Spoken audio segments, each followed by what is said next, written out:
जब ये कश्मीर में आतंकवादियों द्वारा जो है हिंदू और कश्मीर के मुसलमानों को मारा जा रहा था, तब उस समय मोदी जी जो है बीजेपी के एक तरह से वहाँ पर प्रतिनिधि थे। वाले समय में मोदी जी, आरएसएस, भारतीय जनता पार्टी, विश्व हिंदू परिषद, ये सब अपना सिर धुनेंगे कि कश्मीर फाइल जैसी फिल्म क्यों बनी। बीजेपी, आरएसएस, भारत का जो फिल्म सेंसर बोर्ड है, भारत की जो बीजेपी की राज्य सरकारें हैं जिन्होंने इस फिल्म को टैक्स फ्री किया है, ये सब झूठ पर जिंदा पार्टियां हैं, झूठ पर जिंदी सरकार है। और जो झूठे होते हैं वो कभी जो है दुनिया में अपना नाम अमर नहीं कर पाते। आरआरआर ने जो है जो बीजेपी का प्रोपेगेंडा था, जो वो कश्मीर फाइल को लेकर कर रहे थे, उसे खत्म कर दिया। राम रहीम का क्या हासिल हुआ? वो आज जेल में है। यही हासिल हुआ आपको आने वाले समय में पता चलेगा कि विवेक रंजन अग्निहोत्री, जो कि फिल्म का निर्देशक है, जिसको वाई कैटेगरी की सिक्योरिटी सरकार को देनी पड़ी है, वो भी थोड़े दिन बाद जेल में मिलेगा, क्योंकि इनके कृत्य, इनके हरकतें, इनकी मानसिकता सड़ा हुआ है। नमस्कार दोस्तों, हिंद वॉइस में आपका स्वागत है। मैं हूं इकराम, हमारे साथ हैं एडवोकेट रविंद्र कुमार जी, आप लोग अच्छी तरह से जानते हैं। सर, बहुत बहुत स्वागत है आपका। सर, मेरा सवाल कश्मीर फाइल को लेकर है। आज कश्मीर फाइल इतनी बड़ी फिल्म बन चुकी है कि 200 करोड़ का आंकड़ा उसने महज 10-12 दिन में ही क्रॉस कर लिया, और पूरी भारतीय जनता पार्टी खुश है, उनके वोटर खुश हैं, और उन्हें लग रहा है कि जहां हमारा कैंपेन नहीं जा सकता था वहां कश्मीर फाइल चली गई और हमने पूरे हिंदुओं को एकजुट कर दिया। तो बड़ा जश्न बन रहा है। सर, इस पर आप कुछ कहेंगे? मैं ये कहूँगा कि कश्मीर फाइल भारतीय जनता पार्टी के राजनीतिक इतिहास की सबसे बड़ी भूल है। आने वाले समय में मोदी जी, आरएसएस, भारतीय जनता पार्टी, विश्व हिंदू परिषद, ये सब अपना सिर धुनेंगे कि कश्मीर फाइल जैसी फिल्म क्यों बनी। और वो इसलिए कि जैसे अभी आपने कहा कि 200 करोड़ का आंकड़ा पार कर लिया है। कश्मीर फाइल के बाद एक फिल्म आई जिसका नाम है आरआरआर। उसने आज जो है 700 करोड़ रुपए का जो आंकड़ा है वो पूरा कर लिया है। अच्छा, तो कहाँ 200 करोड़ की फिल्म? जैसे हमेशा कहते हैं ना, अकबर के दरबार में एक बार बीरबल से अकबर ने कहा, एक लाइन खींच दी और बोला, बीरबल इस लाइन को छोटी करके दिखाओ और लेकिन इसे मिटाना नहीं है। तो बीरबल ने क्या किया, एक बड़ी लंबी लाइन खींच दी, बोला महाराज आपकी लाइन छोटी हो गई।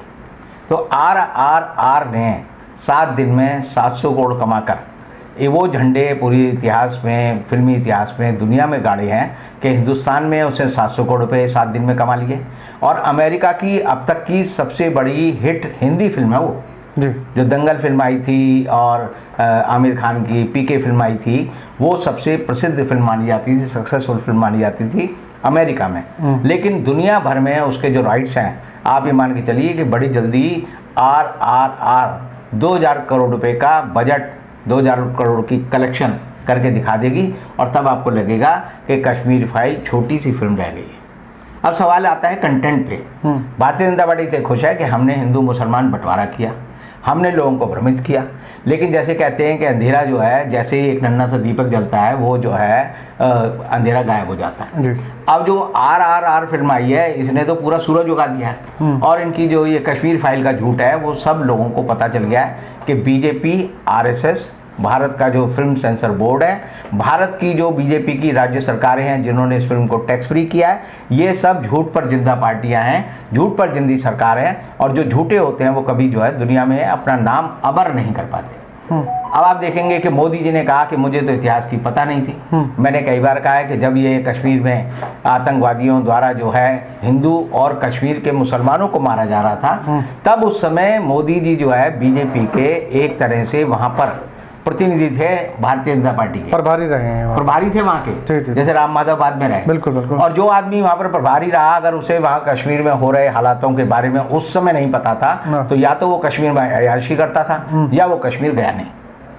उन दिनों नहीं गया। झूठ है ये बात। उन दिनों की तो उनकी एक फोटो आई थी लाल चौक पे झंडा लगाते हुए। लाल चौक पे तो बाद में गए। लाल चौक पे जो मुरली मनोहर जोशी बीजेपी के अध्यक्ष बने, तब वो जो है उन्होंने कहा कि हम 26 जनवरी को वहां पर झंडा फहराएंगे, और वो गए थे। और तब भी आपको बात बता दूं कि मुरली मनोहर जोशी के हाथ इतने कांप रहे थे, सेना की गारद उनके साथ थी, तब भी वो झंडा उल्टा लटकाया है। अच्छा, भारत का तिरंगा उल्टा लटका के, टेढ़ा सा लटका के भाग लिए कि जान बची और लाखों पाए, लौट के मोदी और मुरली दोनों घर को आए। ये कहावत थी उस जमाने में। तो अब मैं बात कर रहा हूँ आरआर फिल्म की। कश्मीर फाइल जो है दो झूठ दिखाती है। एक झूठ ये दिखाती है कि वहाँ के मुसलमानों ने, कश्मीर के मुसलमानों ने कश्मीर के हिंदुओं को और पंडितों को मारा और भगाया। सच ये है कि उन कश्मीरी मुसलमानों को और उन हिंदुओं को, यानी हिंदू मरे 89 और उस दौरान जो है मुसलमान मरे, कश्मीरी मुसलमान 1635। जी। तो उनको मारा किन्होंने? पाकिस्तान से आए आतंकवादियों ने। सरकार किसकी थी? वीपी सिंह की थी। वो उसको समर्थन कौन दे रही थी? भारतीय जनता पार्टी दे रही थी। और उनके साथ जो है अटल बिहारी वाजपेयी और लाल कृष्ण आडवाणी उनके समर्थक। तो ये क्लीन चिट क्यों दे रहे हैं सर पाकिस्तान को? क्लीन चिट नहीं है, क्लीन चिट इसलिए दे रहे हैं कि झूठ फैलाना चाहते हैं। ये तो ऐसा है कि रेप किसी ने किया, आपने कई बार देखा होगा ना, पुलिस कहीं रेप हो जाए तो पुलिस को जो अक्यूज है उसे बचाना होता है, तो वो क्या करेगा? किसी अनजान निर्दोष को पकड़ लाएगा, कहेगा जिसने रेप किया। और आप कहते रहो जी ये रेप इसे नहीं किया, बोला जी अदालत सिद्ध करेगी। अदालत में वो प्रूव होगा कि इस आदमी ने रेप नहीं किया, वो छूट जाएगा। मैं आपको याद दिलाना चाहूंगा आपकी इस बात पे कि एक रेप हुआ था, एक जो डिप्लोमेट लेडी थी उसका एशियन विलेज में एक फिल्म शो चल रहा था। उस फिल्म शो में पार्किंग में उसके साथ जो है रेप हुआ और उसको रेप 4 लोगों ने किया। जब 4 लोगों ने किया तो बड़ा हंगामा था, पुलिस पे बड़ा प्रेशर था। तो एक दिन अचानक पुलिस की खबर आई कि हमने 4 लोगों को पकड़ लिया है, रेप के अभियुक्तों को, और उन्हें गिरफ्तार कर लिया। तो जैसे ही आया कि भाई चारों अभियुक्त गिरफ्तार हो गए, लोग ठंडे हो गए, हाँ जी पुलिस ने काम कर दिया। तो वो 4 अभियुक्त एक बार हमें अचानक जो है पटियाला हाउस कोर्ट में मिले। तो वो केस चल रहा था, हम केस का इंतजार कर रहे थे, तो पता चला जी उस केस में वो अक्यूज जो थे पेश हुए। वो लेडी, वो डिप्लोमेट जिसका रेप हुआ था, वो बाहर से आई, विदेशों के, यूरोप से आई। और यूरोप से आई तो जब उसके सामने वो अभियुक्त पेश किए गए आइडेंटिफिकेशन के लिए, तो उसने जज को कहा ये अक्यूज वहां नहीं थे। अच्छा। तो जब वो अक्यूज नहीं थे तो कोर्ट को नहीं छोड़ना पड़ा। जब हम कोर्ट से बाहर आ रहे थे तो हमने आईओ से पूछा भाई ये तूने इन लोगों को पकड़ लिया, या तो ये औरत झूठ बोल रही है? तो वो विदेशी औरत बोली मैं झूठ नहीं बोलती, हम झूठ नहीं बोलते, विदेशी हमारी तरह हिंदुस्तानी की तरह झूठ नहीं बोलते, और पुलिस के दबाव में तो बिल्कुल झूठ नहीं बोलते, समझ लीजिए। तो आईओ ने कहा जी उस समय इतना प्रेशर था कमिश्नर साहब का मेरे ऊपर, पुलिस का, प्रेस का, कि जी हमें अक्यूज पकड़ने थे। तो असली अक्यूज तो पकड़े नहीं, ये 4 जो है खानपुर के पास जो है सड़क पर सो रहे थे, फुटपाथ पर। तो मैंने इनको पकड़ के कहा जी हमने केस सॉल्व कर लिया। तो मुझे शाबाशी भी मिली, मुझे तरक्की भी मिली, मुझे इनाम भी मिला। तो ये भारत की फिल्म की एक संस्कृति है, भारत के लोगों की एक राय है, और इसी तरह ये फिल्म बनाई गई है। फिल्म के सारे दृश्य जो हैं, जैसे अभी आपने देखा होगा कि गंजू है जिसके बारे में दिखाया गया कि एक गंजू को मारा गया, उसकी बीवी को जो है चावल, उसके खून से सने हुए चावल खिलाए गए। तो उस गंजू जिसकी मौत हुई और जिसकी बीवी के ऊपर ये सीन फिल्माया गया, उसके भाई ने जो अब जिंदा है कहा ये कि पूरा झूठ सीन है, ऐसा कुछ नहीं हुआ। ऐसे ही हम देखते हैं कि रवि खन्ना जो स्कैंडल लीडर थे, उनकी वाइफ ने कहा कि सारी घटना जो है फर्जी है, हर चीज झूठी है। तो झूठ के सहारे भारतीय जनता पार्टी चल रही है, और वो इससे चल रही है कि वो सच से डरती है। आप देखिए इस समय की सबसे प्रसिद्ध फिल्में कौन सी हैं? एक जय भीम है जिसके आज तक में गूंज है। उसमें दिखाया गया है कि किस तरह आदिवासियों पे अत्याचार होता है। उसके लिए एक वकील आता है और वो भीम जो है वो लड़ता है और वो जीतता है। उस फिल्म को कितनी प्राइज मिली। दूसरी फिल्म है RRR, ये गौंड जो आदिवासी हैं आंध्र प्रदेश के, उनके ऊपर अत्याचार को लेकर बनी हुई है। और जिस आदमी ने ये पूरी लड़ाई लड़ी उसको वहां पर भगवान का दर्जा दिया जाता है। और इसमें 2 उसमें राष्ट्रभक्त लोग हैं जिन्हें हम शहीद मानते हैं और देवता मानते हैं वहां के लोग, आदिवासी भी और वहां के लोग। उन दोनों की फिल्म है ये। तो जो फिल्म उत्पीड़न के खिलाफ होती है, जो फिल्म जो है लोगों के अत्याचारों के खिलाफ खड़े होने वाले नायकों की होती है, उन फिल्मों को ही हिंदुस्तान की जनता स्वीकार करती है। इसीलिए जय भीम सफल है, इसीलिए आप देखेंगे कि ये RRR फिल्म सफल है। और इसीलिए RRR ने जो है, जो बीजेपी का प्रोपेगेंडा था, जो वो कश्मीर फाइल को लेकर कर रहे थे, उसे खत्म कर दिया। दूसरी बात आपने कही कि पूरे हिंदुस्तान में बीजेपी फैल गई। तो आप देखिए कि जय भीम जो है और RRR जो है पूरे हिंदुस्तान में नहीं, पूरी दुनिया के थिएटरों में चल रही है। और ये जो कश्मीर फाइल है, ये कश्मीर में नहीं दिखाई जा रही। अच्छा। कश्मीर में दिखा देंगे तो उनको पता चल जाएगा, लोग जूते मारेंगे। केरल में नहीं दिखाई जा रही, तमिलनाडु में नहीं दिखाई जा रही, आंध्र प्रदेश में नहीं दिखाई जा रही। तो इसका मतलब यह है कि जहां नॉर्थ बेल्ट में, काऊ बेल्ट में जहां बीजेपी की सरकारें हैं, वहां जबरदस्ती इस फिल्म को ये दिखाया जा रहा है, ये सफल है। और सफल कैसे दिखाने का तरीका है, लोग शो देखने नहीं जा रहे, हॉल खाली है, बाहर हाउसफुल का बोर्ड लगा होता है। जैसे आपको याद होगा कि राम रहीम ने अपनी फिल्म बनाई थी, 2 फिल्में बनी और बड़ी प्रसिद्ध हुई। तो उसमें यह था कि राम रहीम जब फिल्म होती थी तो उसके जो पूरा थिएटर हाउसफुल होता था, उसकी टिकट लोगों को दी जाती थी फ्री।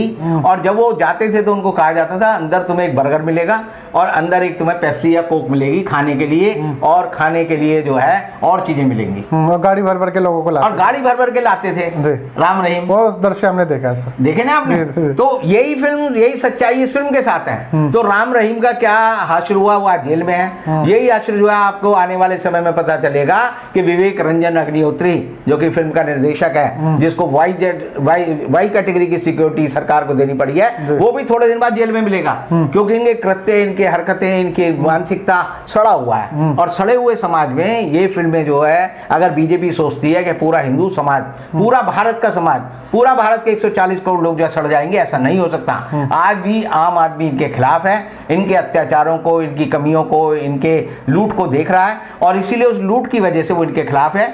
कश्मीर फाइल जो है एक तरह से 32 साल पुराने जख्म, 33 साल पुराने जख्मों को पहले खुरकती है, फिर उस पर नमक बुरकती है, जबकि होना चाहिए कि पुराने जो घाव हैं उन पर आप मलहम लगाओ, उन पर शहद लगाओ, ताकि देश की जो मानसिकता है उसको ठंडक मिले, उसको ऐसी चीज मिले जिससे कि उनको शांति मिले। लेकिन सरकार लोगों को डरा कर रखना चाहती है, और अत्याचारों की फिल्म सेलुलॉइड के आड़ में जिस तरह की ये फिल्म बना रहे हैं, ऐसी फिल्म बनाने की प्रवृत्ति RRR की वजह से अब हिंदी सिनेमा नहीं कर पाएगा। हाँ, हमारा जो बॉलीवुड है वो आज साउथ का जो टॉलीवुड है और जो कहते हैं चेन्नईवुड का जो है, उसकी वजह से जो है हमारा बम्बई का बॉलीवुड जो है नीचे चला जाएगा। और फिल्म जगत में आज के समय में जिन लोगों का दबदबा होगा वो हिंदी फिल्मों का नहीं होगा। अगर वो आज भी कश्मीर फाइल जैसे रास्ते पे चलेंगे तो आप ये मान लीजिए कि बम्बई जो है उजड़ जाएगी, बम्बई का फिल्म उद्योग उजड़ जाएगा। और ये जो हमारे उत्तर प्रदेश के नए मुख्यमंत्री बने हैं, वो एक बड़ा ख्वाब देखते हैं कि मैं जो है नोएडा में फिल्म सिटी बसाऊंगा, नोएडा में फिल्म सिटी बनाऊंगा। 3 साल हो गए, आप समझिए एक भी फिल्म वहां नहीं बनी है, एक भी फिल्म आगे भी नहीं बनेगी। ये हिंदी फिल्म सिनेमा को पूरी तरह बर्बाद करने वाली पार्टी है। इनकी विचारधारा पे जो चलेगा वो फिल्म ये बना तो लेंगे, लेकिन डिब्बे में बंद रहेगी, लोकप्रिय नहीं हो पाएंगी। बहुत बहुत शुक्रिया सर, आपने सारा कुछ ही बता दिया। मेरे पास अभी कोई सवाल नहीं बचा, लेकिन अगले एपिसोड में आपसे ज़रूर मिलूंगा। और आप लोगों को कैसा लगा एनालाइज नीचे कमेंट कर सकते हैं। RR वर्सेस कश्मीर फाइल, आप लोगों ने देखा है क्या हश्र हुआ कश्मीर फाइल का, और सारा जो झूठ का पुलिंदा था सबकी पोल खुल गई। बहुत बहुत शुक्रिया रविंद्र जी, किसी और एपिसोड में आपसे मुलाकात होगी, तब तक के लिए दीजिए इजाज़त।